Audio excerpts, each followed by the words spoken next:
Саламатсыңарбы балдар? Барыңарга кутман күн. 9 айын 2 кыргыз тили сабагы.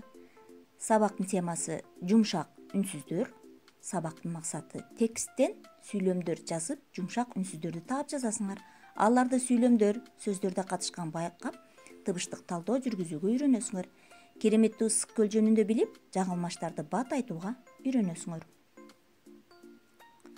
Үнсүз тыбыштар жумшак жана каткалаң болуп бөлүнүшөт. Жумшак үнсүздөр үн жана шыбыштын жардамы менен жасалат. Алар Б, В, Г, Д, Ж, З, Й, Л, М, Н, Ң, Р. Эсиңерде сактап калгыла, булар жумшак үнсүздөр. Сөздүктөр: шыпшынуу, бир аз капалануу, кубулжуп, улам башка түскө өтүп. Күзгү: тигине ысык көл чалкалап жатат, деди чоң энеси колун шилтеп. Алиса көзүн балбылдатып, кирпигин ирмебей алды, жактык тиктеди. Ысык көлдүн чалкалап жатканы анын көзүнө көрүнбөдү. Чоң эне, мен ысык көлдү көрбөй жатам, кай жерде жатат? Чоң энеси шыпшынып алды. Тигил эмне, көк болуп жатпайбы, кубулжуп? Алиса ысык көлдү таптакыр көрө элек болчу. Ысык көл жөнүндө көп эле уккан. Ысык көл сонун. Эртең менен агарып, кечинде кызгарып турат. Толкун жүрөт ысык көлдө. Ачууланат ысык көл, ойнойт ысык көл. Алиса эми ошол ысык көлдүн жанында турду. Көл акырын чайпала кыймылдап, жылаңайлак бала басып бараткандай шырпылдайт. Анын ушул шырпылдаганы энесинин шыбыраганындай угулуп кетти кулагына.